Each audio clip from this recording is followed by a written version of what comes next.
56 लाख अभ्यर्थी उस परीक्षा में होते हैं, 56 लाख बच्चे बैठते हैं।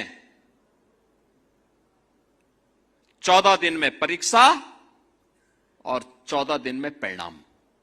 1 महीने से भी कम समय में अब यूपी का नौजवान देश के अंदर कहीं भी एडमिशन ले सकता है। पहले पता लग रहा है वो चला आ रहा, परीक्षा हो रही है। वो फरवरी से शुरू होती थी और पता लगा जून तक परीक्षा हो रही है। और जून में जब तपती हुई गर्मी में कोई बच्चा गिरता था कहीं, कोई गिरता था कहीं, उतनी भीषण गर्मी में जब लू चलती थी तब परीक्षा कराई जा रहे हैं। मैंने उच्च शिक्षा वालों से भी कहा है कि परीक्षा की प्रणाली को और सीमित करो। परीक्षा बच्चों को प्रताड़ित करने का माध्यम नहीं होना चाहिए, उसका आकलन करने का माध्यम होना चाहिए। उसको सहज बनाओ, सरल बनाओ, उसको आत्मविश्वास से भरपूर करो। प्रक्रिया में और सरलता लाने की आवश्यकता है। आज परिणाम हमारे सामने है। हमने माध्यमिक शिक्षा को पूरी तरह पारदर्शी तरीके के साथ जोड़ा है। नकल विहीन परीक्षा भी है, साथ साथ समय से परिणाम भी है। दोनों एक साथ आ रही है। उच्च शिक्षा से भी, विश्वविद्यालयों से भी कहा गया है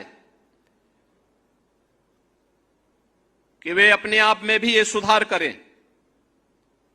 प्रक्रिया को और पारदर्शी करें और भर्ती की प्रक्रिया को भी इतना स्मूथ बनाएं, इतना सरल और सहज बनाएं कि कोई भी युवा जो जाए उसको लगना चाहिए संस्थान मेरी कैरियर को आगे बढ़ाने वाला है। उसको ये नहीं लगना चाहिए कि संस्थान मेरे कैरियर को बर्बाद करने वाला है। उसके मन में उस संस्थान के प्रति श्रद्धा का भाव होना चाहिए। इसके लिए संस्थान को अपने आप को तैयार करना चाहिए। केवल एजुकेशन नहीं, स्किलिंग के लिए भी, कैरियर काउंसलिंग के लिए भी और एम्प्लॉयमेंट के भी एक केंद्र के रूप में उन संस्थानों को अपने आप को तैयार करना होगा। और इसीलिए मैं सभी आयोग और बोर्डों से कहूंगा कि गवर्नमेंट का कोई हस्तक्षेप नहीं है आपके कार्य में, कोई हस्तक्षेप नहीं। अब परीक्षा अधियाचन जाने के बाद परिणाम आने में 6 महीने से ज्यादा का समय नहीं लगना चाहिए।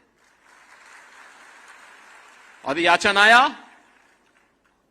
1 महीने के अंदर विज्ञापन जारी कर दीजिए। अगले 2 महीने के अंदर परिणाम, परीक्षा करवा करके अगले 1 महीने के अंदर परिणाम ला दीजिए और 6ठे महीने इन नौजवानों के हाथों में परिणाम इनका आ जाना चाहिए। लंबी प्रक्रिया नहीं होनी चाहिए, उसको सरल बनाओ, सहज बनाओ, जिससे वह युवा अपने आप को तैयार कर सके, एक उत्साहपूर्ण तरीके से अपनी ऊर्जा का लाभ दे सके।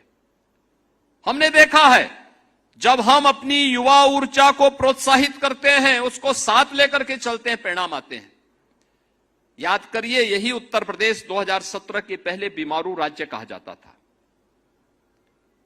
बीमारू राज्य था, युवा पलायन कर रहा था, किसान आत्महत्या कर रहा था, बेटी के सामने सुरक्षा का संकट था, व्यापारी माफिया से तबाह था।